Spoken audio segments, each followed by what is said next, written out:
describe a situation to you and tell me if this sounds familiar. You spent 12 years in primary school, 4 years in high school, maybe 4 more years in college. That's 20 years of formal education. 20 years of learning math, science, history, literature, languages, chemistry, calculus, the causes of World War I, the symbolism in The Great Gatsby, how to dissect a frog, and the Pythagorean theorem. And then you graduated. You got a job. You started earning money, real money.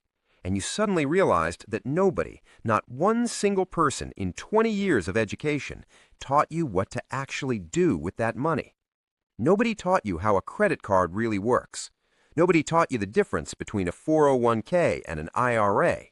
Nobody taught you how to read a pay stub or what a W-4 form means or how to calculate the real cost of a car loan. Nobody taught you how compound interest can make you rich or how debt can keep you poor. Nobody taught you how taxes actually work or how to negotiate a salary or how to build a budget that doesn't feel like a punishment. You were taught calculus, which you've never used, but you weren't taught how to calculate whether you can afford a mortgage. You were taught chemistry, which you've forgotten, but you weren't taught how credit scores are calculated. You learned about mitochondria being the powerhouse of the cell, but you didn't learn that high-interest debt is the powerhouse of staying broke. And now, years later, you're making financial mistakes that are costing you tens of thousands, maybe hundreds of thousands of dollars over your lifetime. Not because you're stupid, not because you're lazy, but because nobody ever taught you the skills that actually matter. If you've ever felt lost when it comes to money, if you've ever made a financial decision and had no idea if it was the right choice, if you've ever wondered why school prepared you for everything except the one thing you'll deal with every single day for the rest of your life, this video is going to make you angry, and then it's going to give you the education you should have gotten years ago. My name is John, and I've spent years studying financial literacy, or more accurately, the complete absence of financial literacy in our education system. And what I've discovered is genuinely shocking. The lack of financial education in schools isn't an accident. It's not an oversight. It's a feature, not a bug. And it's costing you more money than you can possibly imagine. If this resonates with you, make sure to hit that subscribe button and give this video a thumbs up, because what I'm about to share is the financial education you deserved but never received. Here's the thing that most people don't realize. The American education system was designed in the early 1900s to create factory workers and office clerks. It was designed to produce compliant, punctual employees who could follow instructions, sit still for 8 hours, and accept authority without question. And it worked. We built an industrial economy on the backs of educated workers who knew their place in the system. But the education model never evolved. We're still teaching kids to be employees in a world that requires them to be financially independent operators of their own economic lives. And here's where it gets dark. There are multi-billion-dollar industries that depend on financial illiteracy. Credit card companies make their money from people who don't understand interest rates. Car dealerships make their money from people who focus on monthly payments instead of total cost. Banks make their money from overdraft fees charged to people who don't understand how account balances work. Payday lenders exist solely because people don't understand the mathematics of borrowing. The student loan industry thrives on 18-year-olds signing six-figure loans without understanding what they're agreeing to. If everyone understood how money actually worked, these industries would collapse. They need you confused. They need you financially illiterate. They need you making mistakes. Your mistakes are their profits. And the education system, which is supposed to protect you from predatory practices, has completely failed to give you the tools to defend yourself. According to a 2023 study by the Financial Industry Regulatory Authority, only 57% of American adults are financially literate. That means 43% of adults, nearly half the population, don't have basic financial knowledge, can't calculate compound interest, can't understand a credit card statement, can't explain how a 401k works. These aren't stupid people. These are people who were never taught, and it's costing them everything. The average American pays over $1,200 per year in credit card interest. That's money that could be invested. Over a 30-year career, that's $36,000 paid, or $200,000 in lost investment growth. The average American pays over $600 per year in bank fees. Over a lifetime, that's $30,000 for the privilege of accessing your own money. The average American loses $1,500 per year to poor financial decisions, impulse purchases, predatory products they don't understand. That's $45,000 over 30 years, or $250,000 in lost investment potential. Add it all up. Poor financial literacy is costing the average American about $450,000 over their lifetime. That's not a typo. $450,000. That's a house. That's early retirement. That's generational wealth. Gone because nobody taught you 7 fundamental money skills in school. So let me teach you now.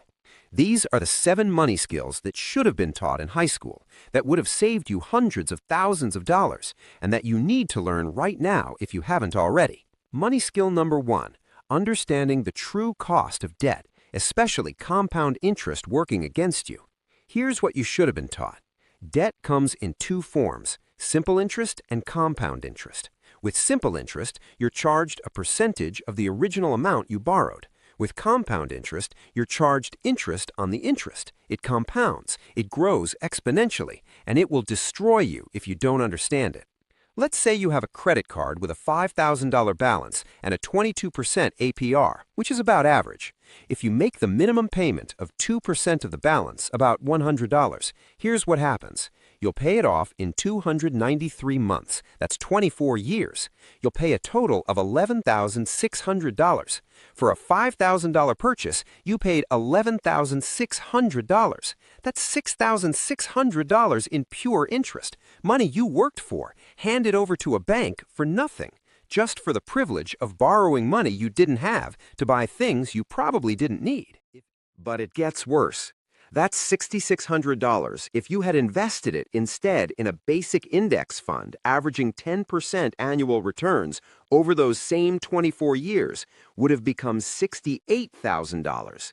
So your $5,000 credit card balance didn't just cost you $6,600 in interest, it cost you $68,000 in lost investment growth. Your real cost was $73,000 for a $5,000 purchase. Let that sink in. And nobody taught you this in school. You learned the Pythagorean theorem, but not this. Here's what you should have learned. High-interest debt is a financial emergency. Anything above 10% interest needs to be eliminated as fast as possible. Credit cards, payday loans, buy now, pay later schemes, all of it. Attack it like your financial life depends on it, because it does. Pay more than the minimum. Pay as much as you possibly can. Get it to 0 and never carry a balance again. This one skill, understanding the true cost of debt, is worth hundreds of thousands of dollars over your lifetime. Money skill number 2, the power of compound interest working for you. This is the flip side of the debt equation. If compound interest working against you destroys wealth, compound interest working for you creates wealth, and the earlier you start, the more powerful it becomes. Here's the example you should have seen in high school. Person A starts investing $200 per month at age 25. They invest for 10 years until age 35, contributing a total of $24,000, and then they stop. They never invest another dollar. Person B waits until age 35 to start investing. They invest $200 per month from age 35 to age 65, 30 years, contributing a total of $72,000. At age 65, assuming 10% average annual returns, Person A has $1.02 million. Person B has $452,000. Person A invested a third as much money and ended up with more than double the wealth. That's the power of time and compound interest. Those early years are worth more than all the later years combined. And nobody taught you this. If someone had shown you this chart in high school and said, start investing $200 a month right now and you'll be a millionaire by retirement, would you have done it? Of course you would have, but nobody told you, so you waited, and those early years are gone forever. But here's what you should have learned. Time is more valuable than money when it comes to investing. Starting early with small amounts is better than starting late with large amounts. Every year you wait to start investing costs you exponentially more in final wealth. The best time to start was 10 years ago. The second best time is right now, today. This one skill, understanding compound interest working for you, is worth over $1 million in retirement wealth. Money skill number 3, how to read and optimize your paycheck, taxes, and withholdings.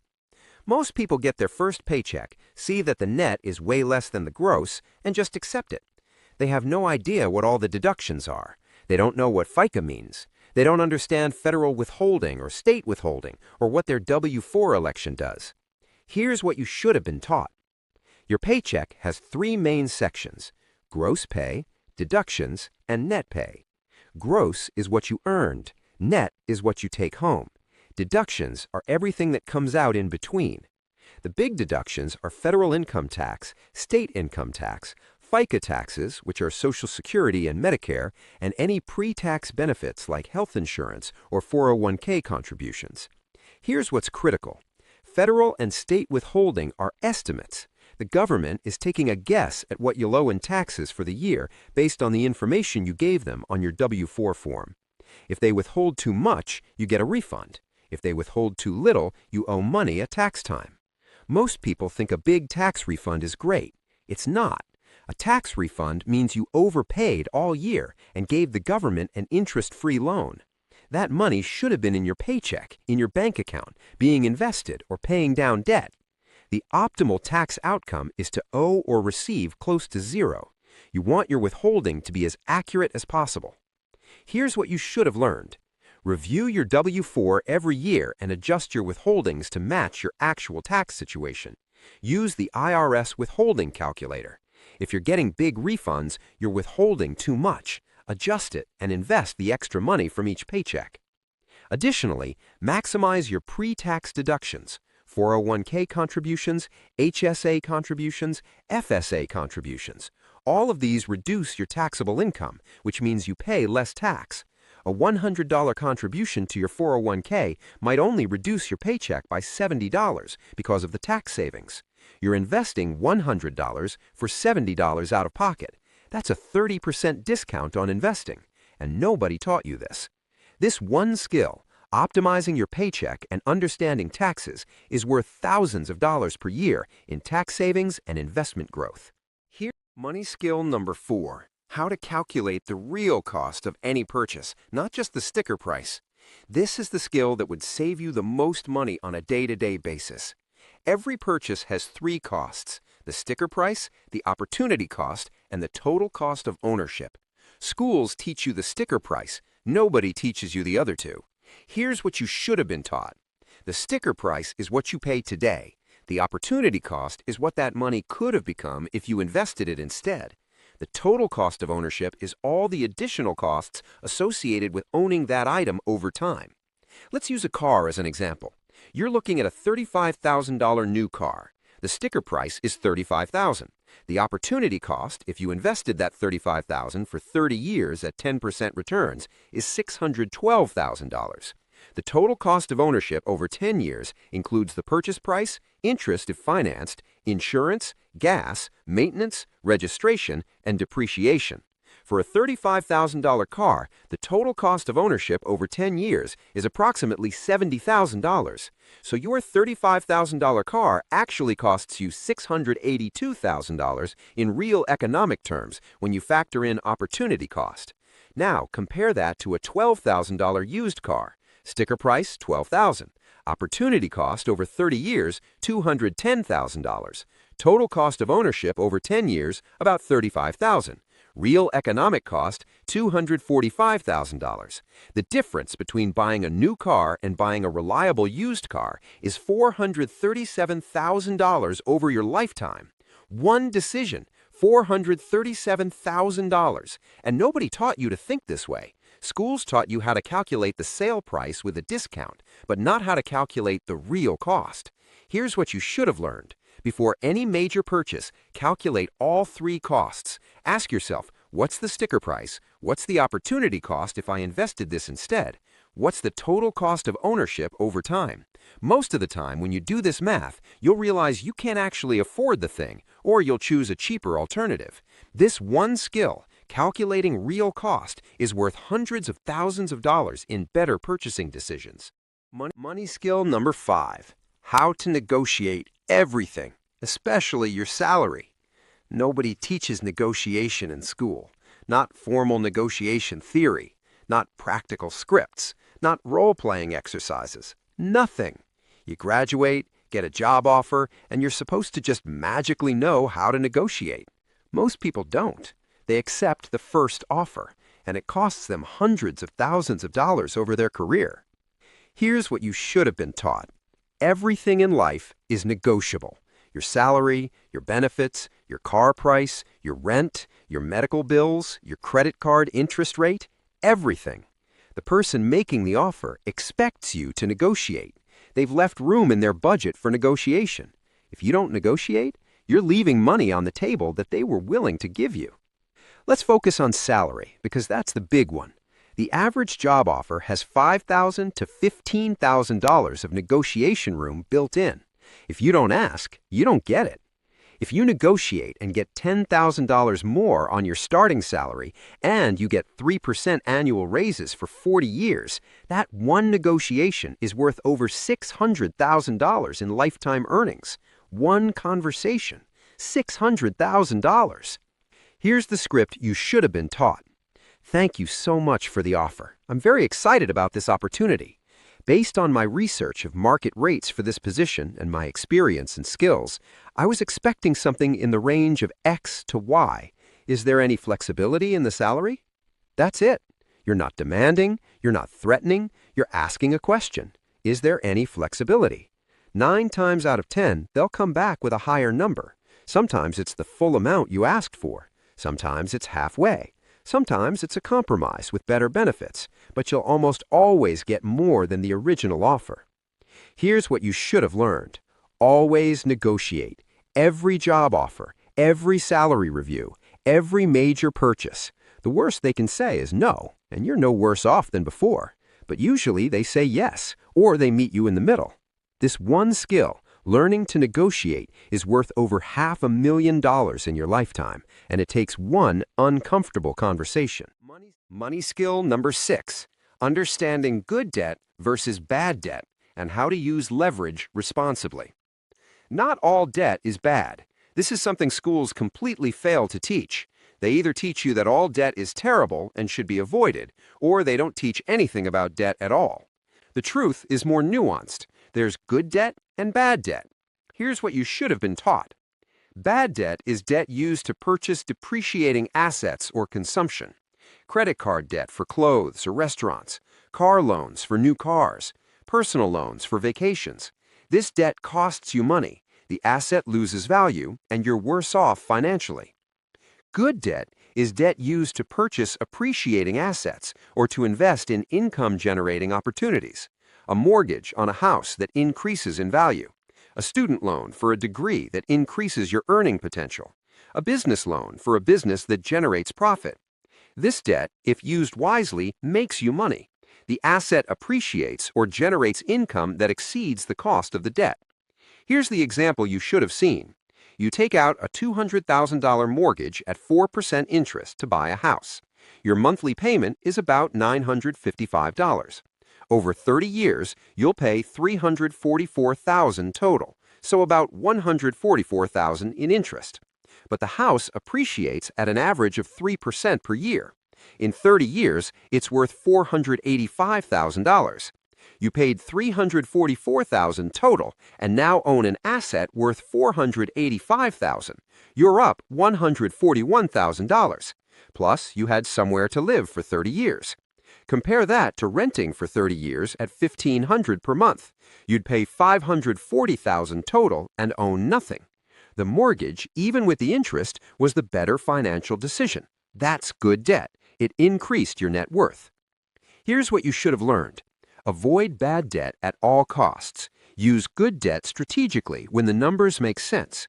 Never take on debt without running the full calculation of total cost, potential appreciation, and opportunity cost.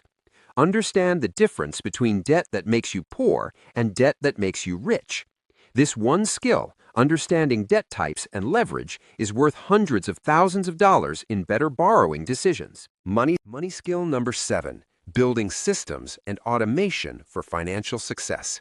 This is the meta skill that makes all the other skills work.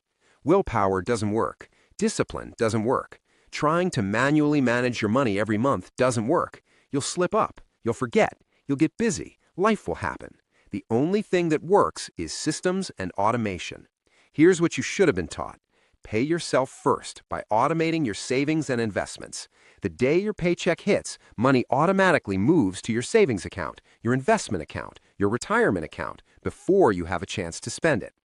Set up automatic bill pay for everything. Rent, utilities, credit cards, insurance, everything. You never have to think about it. You never miss a payment. You never pay late fees. Use separate bank accounts for different purposes. One for bills, one for spending, one for savings. When you get paid, the money automatically splits into these accounts based on your budget. Your bills account covers all your fixed expenses. Your spending account is for everything else. Your savings account is untouchable except for emergencies. Here's the example you should have seen. You make $4,000 per month after taxes. The day your paycheck deposits, $600 automatically goes to your retirement account, 15%. $200 automatically goes to your emergency fund savings.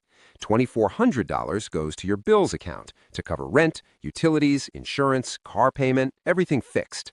$800 goes to your spending account for groceries, gas, entertainment, discretionary spending. You never see the $600 or the $200. It's gone before you can spend it.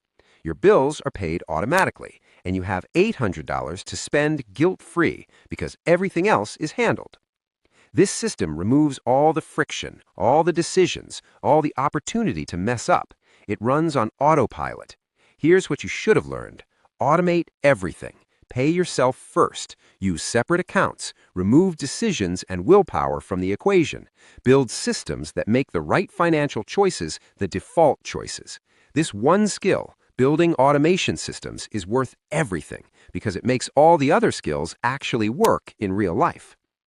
Now let's add this up because I want you to see what financial literacy is actually worth. Understanding debt costs and avoiding high-interest debt saves you about $200,000 over your lifetime. Starting early with compound interest is worth over $1 million in retirement wealth. Optimizing your paycheck and taxes saves you about $3,000 per year, or $150,000 over a career when invested. Calculating real costs and making better purchasing decisions saves you about $10,000 per year, or $1.7 million over a lifetime when you include opportunity cost. Negotiating your salary is worth $600,000 in lifetime earnings. Understanding good versus bad debt and using leverage wisely is worth $200,000 in better borrowing decisions. Building systems and automation is the multiplier that makes sure you actually implement everything, worth conservatively $500,000 in avoided mistakes and consistent investing. Add it all up, financial literacy is worth approximately $4.35 million over your lifetime. That's not an exaggeration. That's conservative math. These 7 skills, if taught in high school and implemented throughout your adult life, would make you a multimillionaire by retirement, even on a middle-class income, and you weren't taught any of it. Instead, you learned about the symbolism in Lord of the Flies. You learned how to calculate the volume of a cone. You learned about the War of 1812, all things you've never used, while the skills that would have made you a multimillionaire were completely ignored. This isn't an accident. The system doesn't want you financially literate. It wants you financially dependent. It wants you in debt. It wants you working forever. It wants you consuming instead of investing, because your debt is their profit. Your consumption is their revenue. Your financial ignorance is their business model. But here's the thing. Now you know. You weren't taught these skills in school, but you just learned them now. You can't change the past. You can't get back those early investing years if you already missed them. You can't undo the financial mistakes you've made, but you can change today and every day forward. You can learn these skills now. You can teach them to your kids so they don't make the same mistakes. You can implement these principles starting right now and dramatically improve your financial future. Here's what I want you to do. Pick one skill from this video and implement it this week, just one. Maybe it's calculating the real cost of a purchase you're considering. Maybe it's setting up automatic transfers to a savings account. Maybe it's adjusting your W-4 to optimize your withholdings. Maybe it's researching how to negotiate your salary for your next review. Just one skill. Get it working. Then come back and implement another. Within a few months, you'll have systems in place that schools should have taught you but didn't. The financial education system failed you. But that doesn't mean you have to fail financially. You have a choice right now. You can stay angry about what you weren't taught, or you can take responsibility for teaching yourself. You can blame the system, or you can beat the system. The system wants you broke, dependent, confused. The rebellion is becoming financially literate anyway. It's learning what they didn't teach you. It's implementing what they hoped you'd never figure out. It's building wealth in a system designed to keep you poor. I want to leave you with one final thought because I think it changes everything. Financial literacy isn't about money. It's about freedom. Every skill I taught you today is a tool for building independence. Independence from debt. Independence from your paycheck. Independence from financial stress. Independence from working forever. The reason they don't teach you these skills in school is because financially independent people are harder to control. They can quit bad jobs. They can say no to exploitative terms. They can take risks. They can build lives on their own terms. The system needs workers who stay in line, who accept whatever terms are offered, who spend everything they earn, who stay dependent. Financial literacy is a form of rebellion. It's opting out of the debt trap. It's refusing to play by rules designed to keep you losing. And now you have the knowledge. The question is, what are you going to do with it? If this video gave you the education you should have gotten years ago, make sure to smash that like button and subscribe to the Penny Plan for more content that teaches you what school never did. You weren't taught this, but now you know. And knowing is the financial education